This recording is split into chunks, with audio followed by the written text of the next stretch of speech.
Ladies and gentlemen, welcome to Kinetic Impressions Movie News. I'm Arnie. And I'm Andy. And today we're going to be reviewing The Suicide Squad.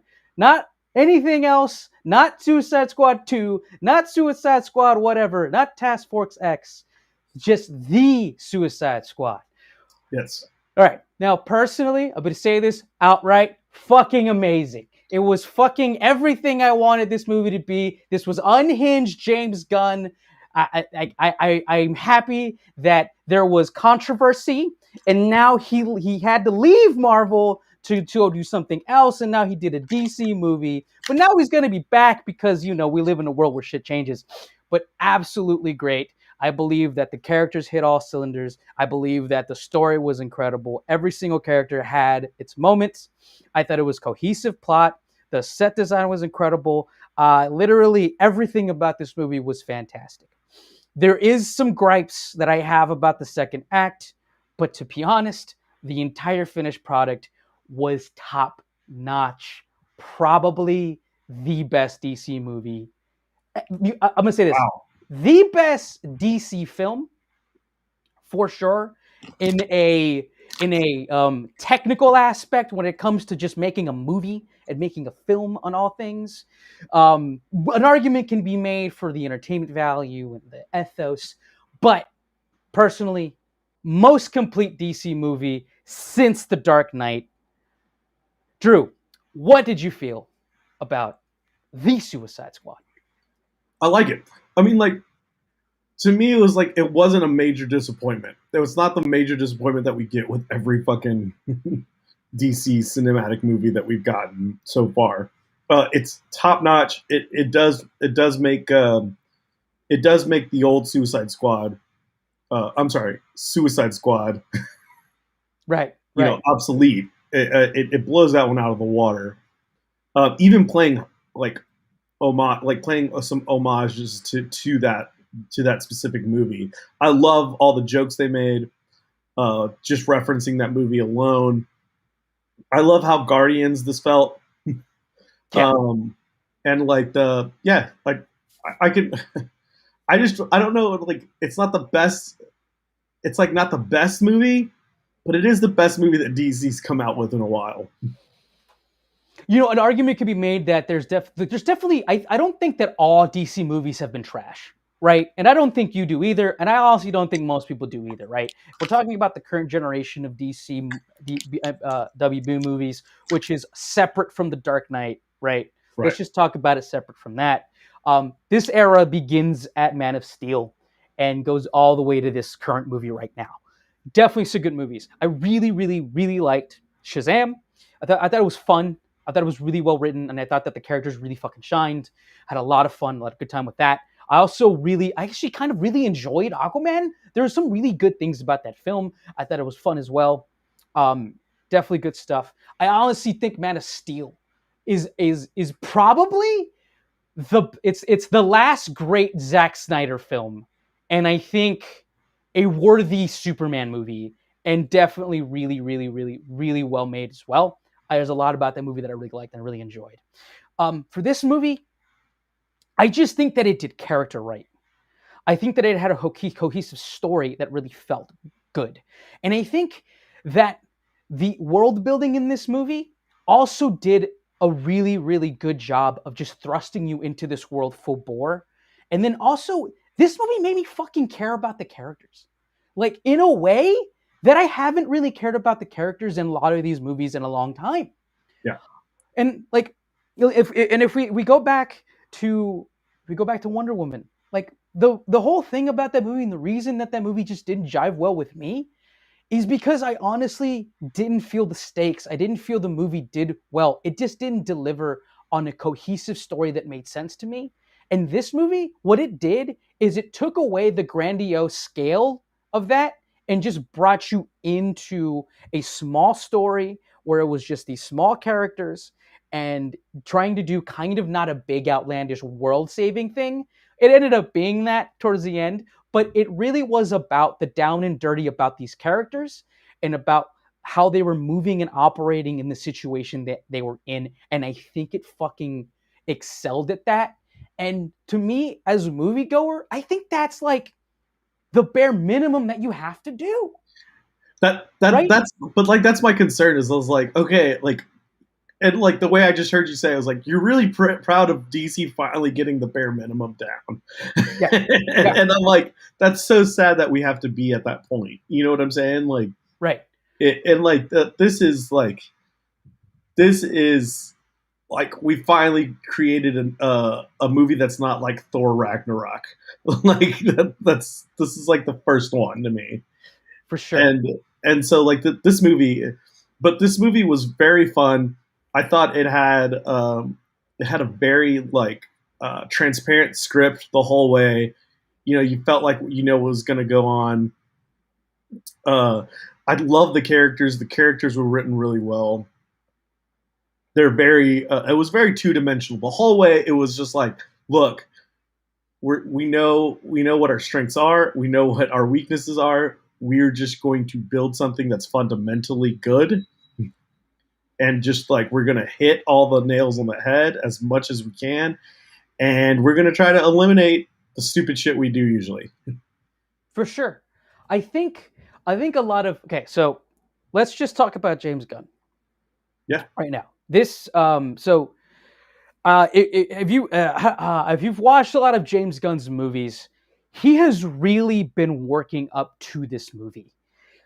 If you've ever seen, there's two movies that he did that were very much precursors to this film, to this movie. Guardians of the Galaxy notwithstanding, right? There's a movie called Super, yeah. that is a literal like down home, taking place in the real world, super dark, super duper dark superhero movie starring Wayne Wilson and Mm-hmm.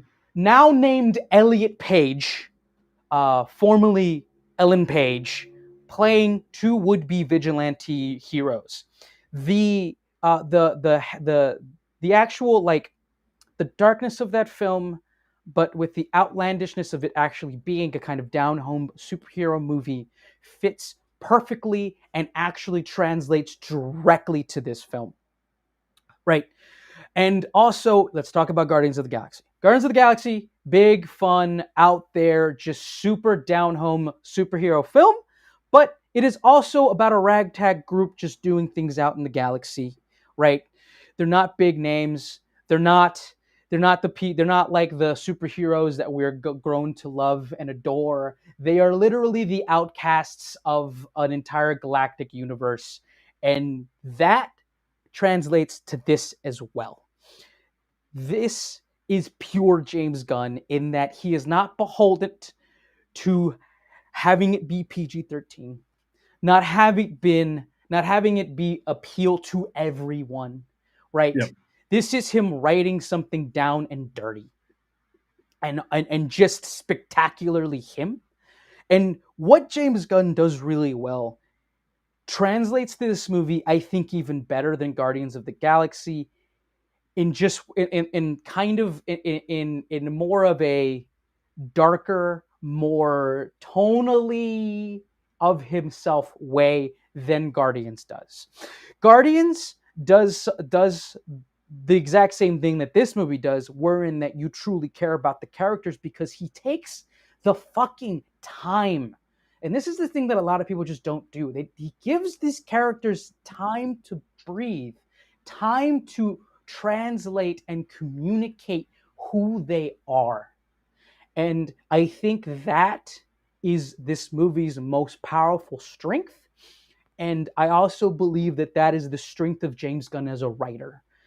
He gives his characters times to breathe. He gives every single one of these characters a plot, and every single one of these characters a moment, and every single one of these characters usually a really, really good ending and an ending to their individual plots. Granted, he does do a lot of murder. He does a lot of just like throwaway stuff, which he kind of warned you about. But the characters that we follow are truly, truly given time, and they're Yeah. given they're like there's a fucking like we're gonna talk about spoilers because like, I want to kind of like not go into spoilers, but we'll do a spoiler section. But there's moments in this movie that you can't even fucking believe they put the budget behind the thing they just did to just give this one character who is just in this movie for this one movie a complete arc. And I think that is just fucking admirable and is just the best part of this film. For sure. Can I have a second? I just Yes. like okay. Thanks. Hey man, so like I agree with a lot of the things you said, but like there's too many throwaway moments in this. There's just like there's so many ridiculous things like the setup of the honestly like the first couple of minutes of this movie is trash because you just learn about these characters who are just gonna immediately disappear from the movie. And I was just like, "What? This was a complete waste of time to set it up. Like this could have been shorter because like we didn't even have to go through this.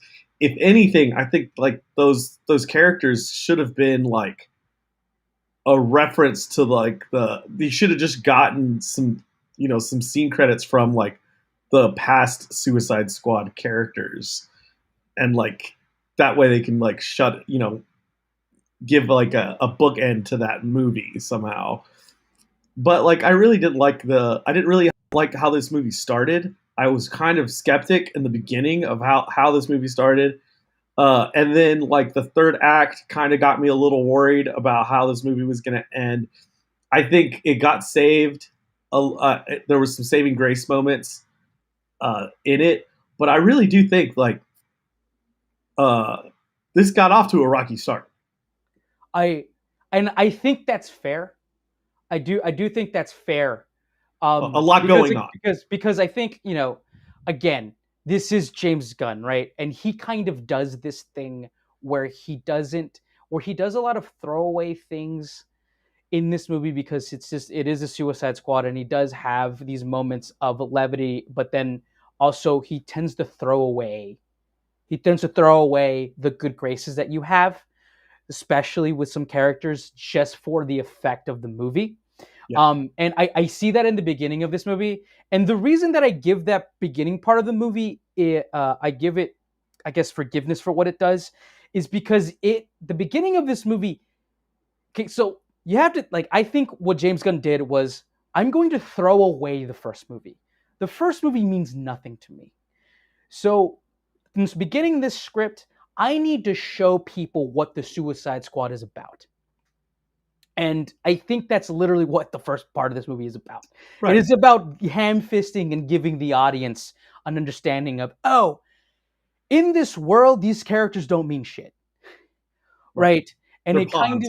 of, and then from there, it does serve the story and plot because of that. But you are right. It's totally fair to say that this movie does begin with almost no meaning because these characters are kind of thrown away. Right. No, Yeah. I completely agree and there and for there sure. was some people who were like, I was just eager to see, like, I mean, not eager to see, but like, there were some people who I would have paid attention to if they stayed in the movie. Um, like some characters that got like Captain Boomerang, Blackguard, like the Javelin, like those were characters that like I kind of wanted to see develop a little bit, and I got a little excited, and then obviously they didn't grow into what I thought it was going to be, and so like that was like a little bit.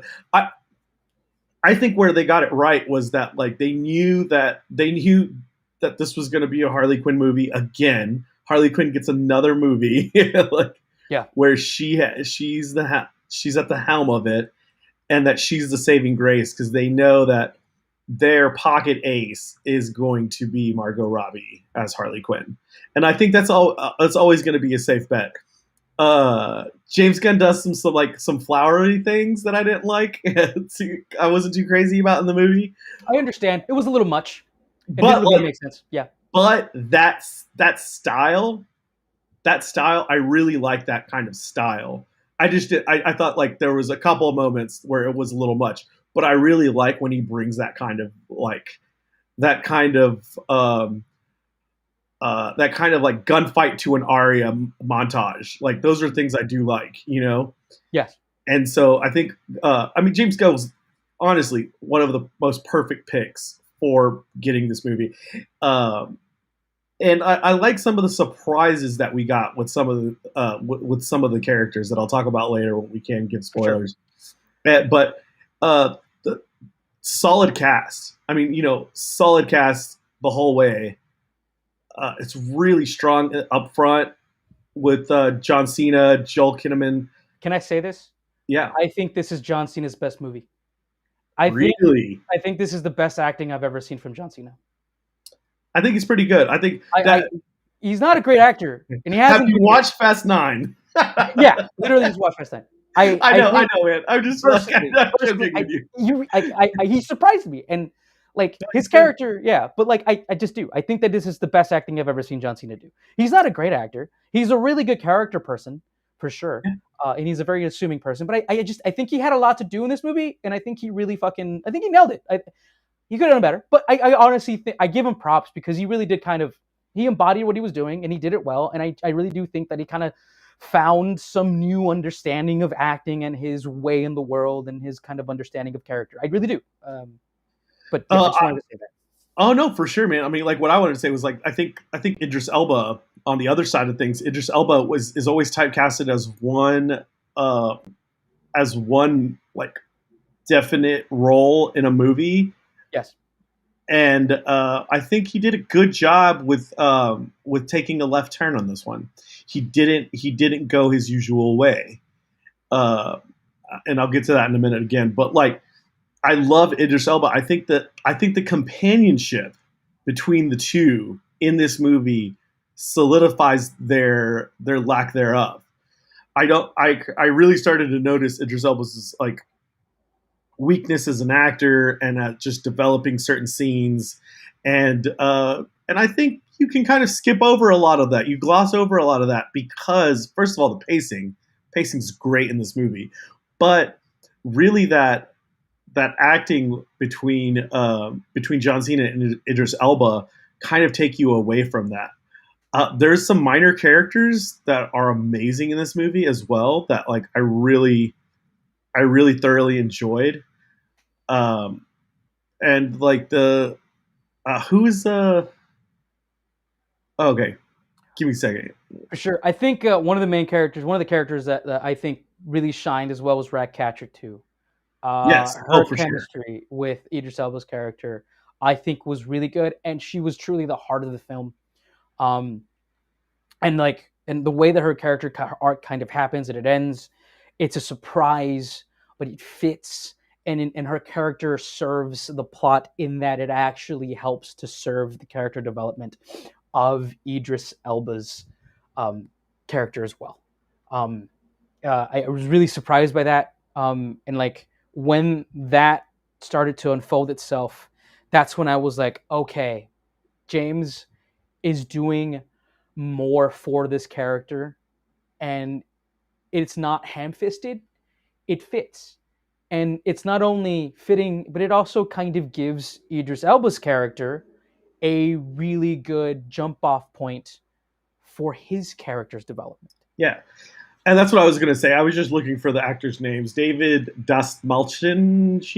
Dasmalkian. That I think that's his name. He's the polka dot guy. I think he delivers a great performance. I think Daniela Melchior, I don't know how to say her name either, but she's Ratcatcher too. I think she is exactly what you said, the heart of this movie. I think she has a phenomenal role in it, Yeah, and she plays the character to a T, like always falling asleep. I love that they call her millennial so often, or whatever Gen Z. Like they make fun of her all the time. She plays that character so well. Sylvester Stallone. yeah, Sylvester Stallone is stealing this show, man. yeah, yeah, Like his character should have been like a throwaway character, yeah. but he really like they really do kind of. I think James Gunn kind of gave him the Groot role. Like he is the Groot Yeah. No, 100%. of this movie. 100%. No, 100%. Yeah, he does that. He has to bring himself a greedy person. So No, for sure. Definitely some surprises. I also love that, like, he was also kind of the jumping off point for some of the darkness of the plot as well. oh And yeah. that's really where, yeah, that's really where, like, things were just like, oh God, yes, James Gunn, give me that dark weirdness. for sure. Well, it's I, very much like the Hulk thing. We're like, all right, let's just let Hulk do Hulk things, which like we never actually do in Marvel. But it's kind of like we know what's going to happen. Like, let you know, let King Shark do what King, like let the Shark Dude do what the Shark Dude's going for to do. sure, Like, for sure. Yeah, like yeah. just let it happen. I also think that this is I think this is the best Harley Quinn that we've gotten that is played by Margot Robbie. I don't for the only reason I say that is because from this movie I actually got some idiosyncrasies of her character that we hadn't gotten before. There were I, motivations that she had that I didn't see before, but I got and understood, I right? see where you say that. I just really think it's like she's never had anybody to play off of. She never gets to play off anybody. It's all like her carrying the whole show, including Birds of Prey. Like Birds of Prey, man. God, well, like what what a disaster that was because it honestly had a great cast around it, but it felt so like she couldn't play those moments. She couldn't have those moments because the script wasn't allowing her to. Even though she really tried, I think she generally tried to like get some character development in. I think this is the first time she's gotten a director that's not just like, okay, you're gonna play Harley Quinn and we're just gonna improv this whole movie. Like, I mean, like, Yeah. and this No. this is exactly what you've been saying this whole time, which is like James Gunn comes in and he knows what he's gonna do. He methodically finds the way he's gonna develop these people, and he does it well with Harley Quinn in this one. I can't I think she would have had better movies. I think you're right. This is her better movie, but like I think she would have if she was given any kind of help, like like so. Yeah, for sure. It's just like I think I know. Look, I don't know what it is about James. Like, I mean, I think a lot of it also is that I hate to say this, but I think that James Gunn was just kind of given the reins in the way that a David Ayer was just not. Right? David Ayer made some really good movies, Oscar-nominated movies, Oh yeah. but he didn't make a gigantic blockbuster that made almost $1 billion. James Gunn did. So James Gunn was literally just like DC was probably like, James Gunn, do what you want. David Ayer doesn't really know anything about comic book movies. Didn't really know, like, just like looking like both movies side to side, way different things, right? Didn't Oh really yeah. know what he was doing, and DC didn't know what he was doing. They literally took the movie from under him. Sorry, they Bless literally you. took the movie directly from under him, recut it, to the point where they even took the trailer and put shit in the trailer that wasn't even in the movie, um, just to sell things, right? Um, and I don't think that the original Suicide Squad is 100% David Ayer's fault, and I don't. But I do believe that DC gave James Gunn more leeway and allowed him to really spread his wings and create something that was really of his own. And I think that this is the most complete James Gunn blockbuster that we've gotten, right? Um, and that is to this movie's credit, and in a lot of ways, kind of the reason DC just doesn't know how to really sell and create these movies because they don't really live in the world of the comics, and they don't really live in the world of these kind of quirky characters and this kind of quirky plot and quirky thing, right? But James Gunn definitely delivered. I think and I also want to talk a little bit about the set design and just kind of the way everything was kind of put together. I think there's some really, really good action sequences in this as well, and I really do think that some of the effects are really amazing. And I think there's a lot of, again, I think there's a lot of really practical stuff in here as well that was really well done and really well made as well. And everything was just built to serve the plot, and I think all of it was just really well done, top to bottom. So I think I highly recommend this movie for Yeah. sure. Is there anything else you want to say before we get into spoilers, my man? I mean, like it could have been after, but like, dude, shout out to Michael Rooker. Like, Yeah, this guy's been like in everything right now. Like, I just realized that like I've just been watching him nonstop because of Fast Nine, Suicide Squad, Yeah, the like Guardians. Like he's just been like he's such a strong character.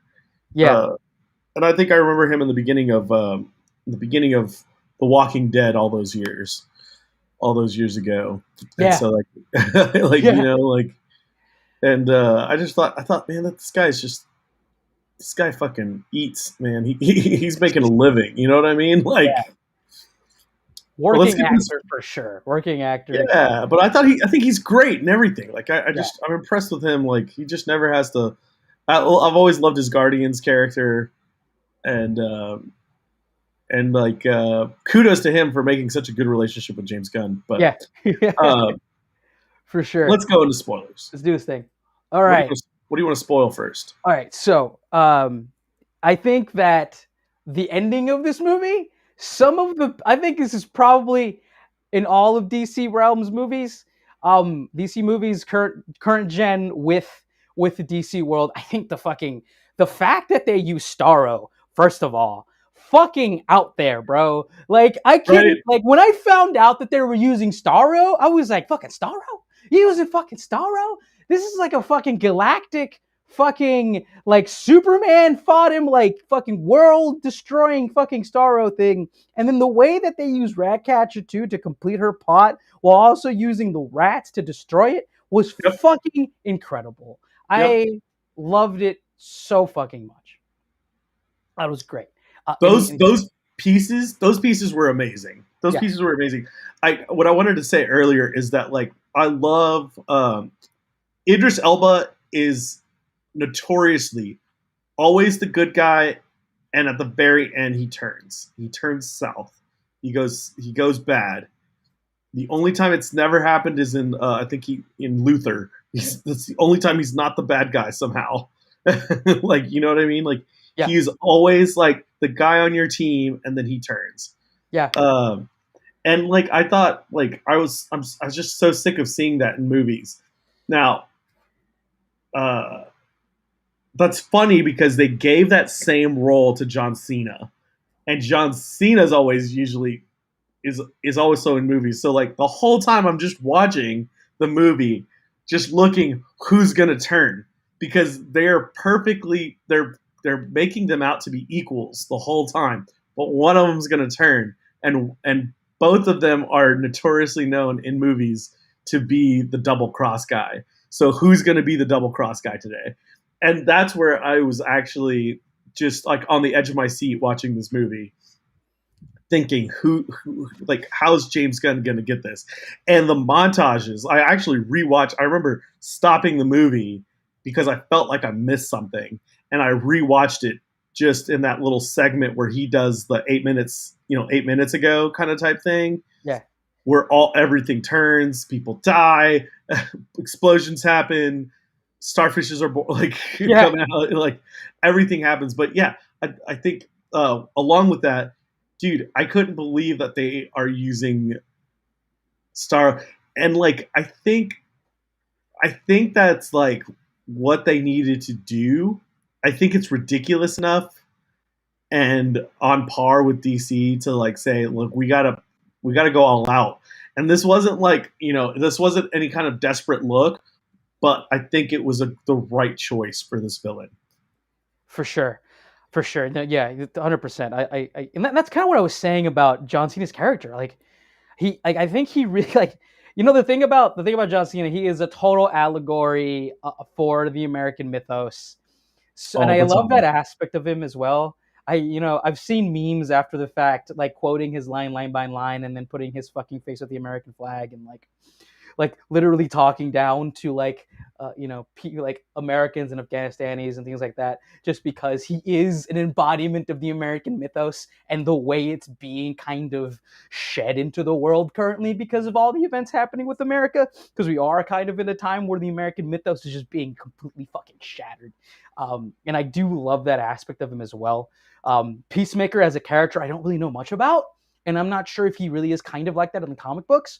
But Right. James Gunn decided to make him that in this, and I think that like John Cena really did embody that, and like really delivered on that aspect of his character, and really gave him some more ethos. He's very Homelander. in the Yes. very in the end, isn't he? Yeah, absolutely, for sure. Yeah, for sure. I don't know. I think Homelander's a little more evil, but For sure, but like you see those pieces come out a little bit. You know what I mean? You for start sure, seeing him turn, and I for like sure. it. There is some criticisms that I have about the movie that kind of deal with the Deus Ex Machina that Harley Quinn becomes. Which and this is like in like the fact that Deus Ex Machinas when they happen in other movies that are bad movies, and you just like don't want to forgive them because it's just a bad movie. I forgave the Deus Ex Machinas in this movie just because everything around the movie was great and was kind of hitting on all cylinders. The one I'm talking about is the fact that Harley Quinn is somehow fated to have this spear, and for the whole movie, she's like, "There's a reason I'm supposed to have this spear, right? And I don't know why, but I'm supposed to have it." And then like the very end when the bombs fall and everything's going to shit, and then Starro is coming around the fucking bend, and then all of a sudden Harley Quinn comes back into the movie, and then you see a runway directly to Starro's eye, where with Yep. her hand on the fucking staff. Total Dos Ex Machina, doesn't fit, is just totally of God and just fate, right? Usually, I'm not going to forgive something like that, but in an instant where the fucking movie is firing on all cylinders and you're kind of harkening back to this thing and it's kind of been building throughout the plot, I totally forgive it. Totally forgive it. But it is a criticism, for sure. You have to call it out. Well, like she's like sitting next to Javelin in the Yeah, plane, in yeah. the very beginning, and then like like she eyes it when they're fighting, and then all of a sudden she somehow gets it back when he's at his house, when she's at his house or something at Well, the he's kind of. dying. His dying wish is for Well, her I to think have it's it. like so crazy though that like, and I think that's like that's one of the best Harley Quinn moments in this whole movie is when she's just like, yeah, I think I've learned my lesson with boyfriends, and she just kills the dude, and it was That, like yeah. they seemed so happy, it seemed so perfect, and I'm like trying to figure out where it's gonna go, and she's just like, yeah, this is too good to be true. I know what happened. I know what comes of this. So she just kills him, and I'm like, oh my god, that is the best, like the best plot twist I can see in this movie. And I think they needed to play a little bit more where I think the scene should have played out a little bit more when where she's like they're going to go rescue her and she's already rescued herself. Yeah. I loved that aspect, that quirk in the movie. I think it should have been like they were about to attack the door and she's like, "Hey guys, what are you doing?" It's like, Yeah. "Oh, what the fuck, we're saving you!" Like, I think that should have been played off way more because I thought it was hilarious. I thought it was great. It's such a Harley Quinn thing. It's women empowerment at its best. It's not choking me in the scene. It's honestly just like fun, wholeheartedness Harley Quinn. At its at its best. Uh, yeah, when at the end when she has the javelin though, and she goes into the swimming pool eye, and she can't even do anything with it though, and like Yeah. I'm just like, okay, come on, you've got me on this roller coaster. I need to see this thing get poked out because of this javelin. You know what I mean? Like I need this. I need this. Right, right. Well, she kind of did in that I guess she allowed Yeah, the rats to come in, but I'd imagine the rats would have been able to tear through that eyeball pretty quickly anyway. you know what I'm saying? Like Yeah, I like as soon as she like lands in the fish tank eyeball, and I'm like, oh man, I really wanted to see this. I really wanted to see this javelin fulfill its destiny. sure, for sure. I see that. We should talk about the beginning because I think that is a really interesting aspect because you did bring it up, and I think it's worth talking about. I fucking So, like, hated it. the beginning of this movie is 100% James Gunn saying, "Fuck the first movie, fuck those characters. I'm making my own movie. I'm going to write the movie that I want to write, and I'm just going to have to use some of these characters because a lot of these people are contractually obligated to be in this movie." And that's exactly what that was, at least to me. Right? That's For kind of what it sure. felt like, right? Because that's, but also at the same time, you know, everyone dying and then like the movie being introduced in that way. Because I believe like the first part of this movie doesn't even tell you what it is until the end of that scene, right? The whole scene of the movie where they're like, oh, there's a second team on the second part of the island, and the first team is just the fucking distraction, right? Yeah. And that's when everyone just gets fucking murderized, right? And then that kind of plays out throughout the whole movie when fucking Joe Kinnaman gets killed towards the end, right? Gets killed by Peacemaker, right? Jai Courtney gets killed in that first part as well. Also, part of the first movie, Gone. The only one who survives from that original team is, of course, Harley Quinn. We don't know where Will Smith is. He's somewhere in the world. He's not doing this movie. Here's the thing. Another thing about the first movie, I gotta say, Will Smith has been recorded as saying that he doesn't do movies unless he is the star of the movie. Yeah. And I think that hurt the first movie, honestly. I do. Because these kinds of movies, I think, all are only shine when, it's an ensemble cast, a true ensemble cast. And he very much pushed for himself to be the star of the first movie. And it just doesn't, these kind of movies don't lend themselves that way. But yes, the first part of this movie is all about throwing that movie in the trash. Well, I love the parallels between him and Idris Elba. Like Will Smith and Idris Elba, are they not the same person? Because I feel like they were the same person. Like, oh man, I'm just gonna do my time and blah blah blah. And then like they got the daughter.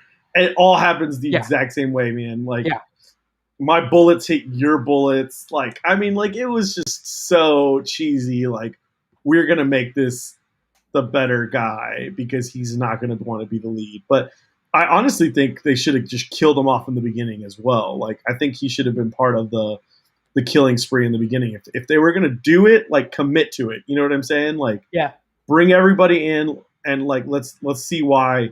Because the Suicide Squad is the Suicide Squad. Like you said, it had to have been told that it's like they are pawns in this game. We don't really care about them. Somehow Harley Quinn makes it out every single time. I don't know why. Yeah, what is her powers? Like she hasn't trained martial arts her whole life. She just kind of went wave shit. She's the victim of the Joker. Well, and then like, there's something I never like about DC is like there's always someone who has like no business being as evil as they are. And they're always just super evil for no fucking reason. Like the Viola Davis character in this just reminds me of the character in the last Harley Quinn movie, where he's just like super super angry all the time, and he's just gonna kill people for no fucking reason. Just be angry. I'm gonna kill, and I'm like, like. That has no motive at all. Yeah. And then sometimes you put too many villains in movies. I thought this was borderline by having like, obviously Viola Davis playing like one side of the villain. You have like the guy with Brainiac dude who's another villain. You have the Starfish as another villain. I'm like, you have your own, you kind of have John Cena as his own villain. I'm like, there's like a lot of bad guys in this bad guy movie. Like I get it, but like I thought the bad guys were about to do something good, and now there's just like too many bad guys. For sure. Okay. Yeah. No. Yeah. There is a ham-fisting of it. There's ham-fisting of it a lot for sure. And there is moments where it kind of degrades everything, but then it does flow for sure. There are two scenes. Yeah, I'm sorry. I was just going to tell you, like, I was excited about where you were going with it because I was just like, you're right. Like, there's so many movies that crash and burn when they have that kind of when they have these character flaws. This one did not crash and burn. Right. It definitely maintained, and it really kind of was able to stay afloat despite its giant load, right, so to speak, for sure. There's two scenes that I want to talk about. The turn, where Viola Davis's Amanda Waller was about to kill them all, and then her own subordinates turn on her, I thought was just fucking masterful. I was like, what's gonna fucking happen? There was real tension there, and I really felt it, and I was really happy that it went that way. Yeah. You know what I mean? I was like, wait, fuck that. Like, he's killing kids. Like, evil in this movie is if you're willing to kill kids. And I think that kind of makes sense because you have to kind of be able to separate the real bad guys from the mediocre bad guys. What's the bad guy, really bad guy in this? If they're willing to kill kids. If they're willing to kill kids, they're the really bad guys. Right? And if they're willing to do that, fuck them. And they say it. They say it often. Yeah, for sure. Like, you have to kind of say that for sure. I love that turn. I thought that was cool. He turned it on its head and turned the subordinates into the key masters of this whole thing, and it really fucking worked, and I thought it was really good. Again, though, kind of a big Dos Ex Machina because all the characters were all like gun ho, like fuck it, we're just gonna turn around, even though they're like screaming in the back of their fucking like earpieces, we're gonna blow you up, I'm gonna blow you up, fuck it. And then also I gotta give it to fucking Polka Dot Man. The fact that DC gave James Gunn the budget to fulfill that character's entire arc is astounding to me. And the fact that they had Starro turned into his mother and that was a recurring fucking theme this entire thing, I thought was just fucking brilliant and just really fun. And I was also seeing memes about this movie saying "Long live Polka Dot Man," because people really fucking like that character. I thought that was really fucking well done too. I think that's pretty much it that I have to say. Dude, I thought the characters just didn't get enough fulfillment. Like I wanted to see more people die for the cause and not just get smushed. You know what I mean? Like there were so many moments where I thought Polka Dot Man should have injured, had to given the worst injury to Starry to like just to like hurt him enough to like they can win at the end. I thought that like they were just kind of giving him and then like he was kind of thrown away. Like, all right, now he dies now. And I was just there could have been so much more fulfillment in these characters at the end. I feel that because at that moment, because at that moment he really did, at least to the audience, really gain our affection in that moment, and then plow, he was gone immediately after that for sure. I feel that for sure, and I think I think that's probably by design for sure. And again, this movie did maintain and it was able to move beyond that stuff for sure. You know how in the SATs you get your you get like a score for just putting your name on the piece of paper. Yeah. If we had an equivalent for this movie, it's that Joker wasn't in it. Like, is that Jared Leto's Joker was not in this movie? Like, already 5 points for that, man. Like, yeah, dude, I don't like. It's just like I don't like. I don't know what it is about his Joker. It's just not. Is it not relatable? Is it not like? I think he's just trying to do too much. I don't know. I don't know. I think Jared Leto is an amazing actor, and I just don't know what he needs to do to make that character better or relatable. I don't know. It's just I don't know what's wrong with it, but it's not good, right? Am I wrong? Is that a wrong assertion? Like, do you know what I mean? You're not wrong. Yeah, I mean, you're not wrong. But like, I mean, I don't know what to do with it. It's out there. Like, yeah. It's out there, and there's no fixing it until it's done. Yeah. One last thing.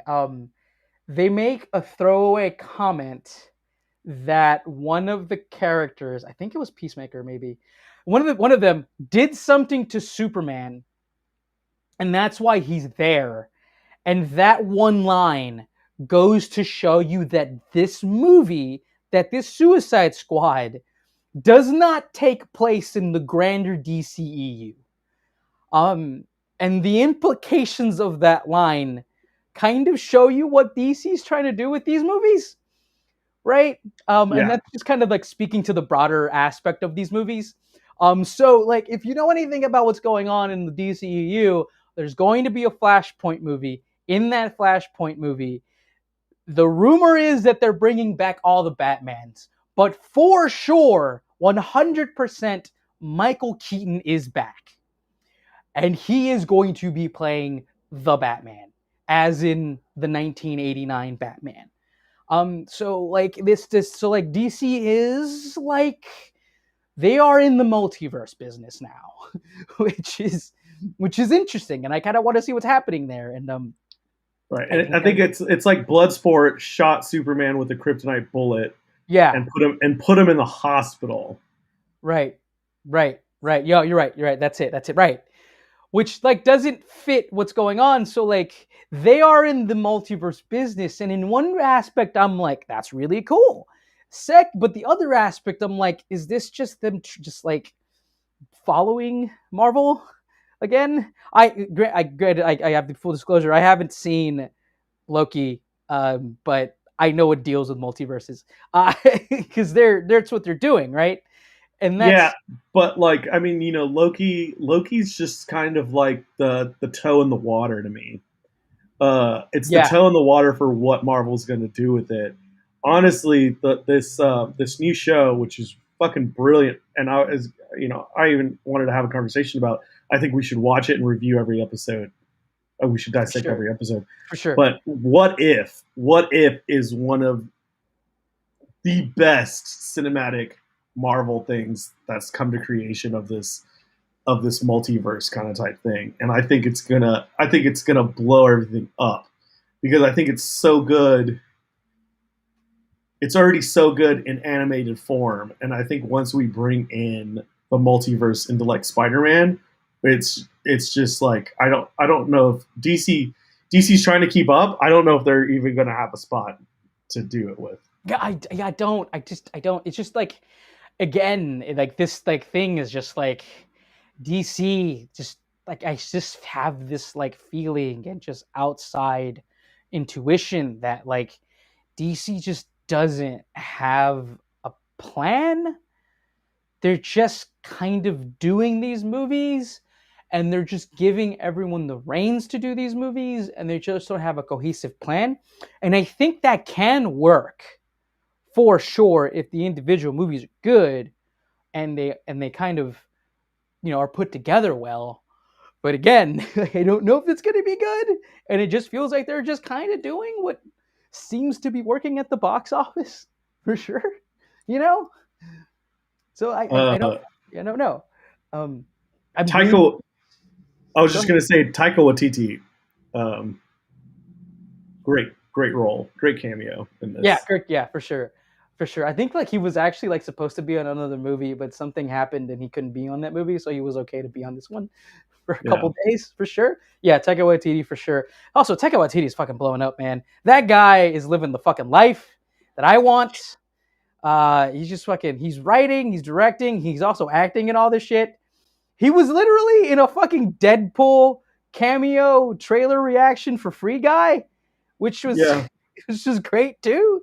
Also watch that. He says these things about dreams, which is so fucking good and hits the nail on the head. He goes like Deadpool's like, how do you get in Marvel? And he's like, have a dream, and then like sacrifice all kind of. It's just great. It's great. All right, I think we did it, brother. I think you and I are of a little different opinions here. I think this movie is really good, and I think it's fantastic. I think it's really it's fucking fine. fires on all Yeah, cylinders. I think it's great. I really do think it's really fucking fantastic and good. And I do think that there's definitely some parts of it that just kind of drag. The second act is a little draggy. Um, they're doing a coup. They're trying to figure out the coup, but there's some really cool, quirky things in the middle of it. I think it was great. Um, but I think overall we both really enjoyed it, and I think it's really good and fucking deserves a second watch. Or even if you can go to the movies to go see it, I really think it deserves that too. Fucking James Gunn knocks it out of the park. I love that he gives his characters breath most of the time when he likes them. Right? I agree. It's worth a watch. I mean, like I think I'm going to watch it again a second time at least. So like I mean that in itself is saying something. Um, I think I think it could have been better. I think we're on the uphill. We're on the uphill, so let's not fuck it up. You hear DC. that? That's You hear that, DC. DC? This is where just keep doing this. Okay? All right. Ladies and gentlemen, this has been Kinetic Impressions Movie Reviews. I'm Arnie. I'm Andy. Andy, what do we tell the people? Go watch a fucking movie. Go watch a fucking movie. Watch this one too. It's good.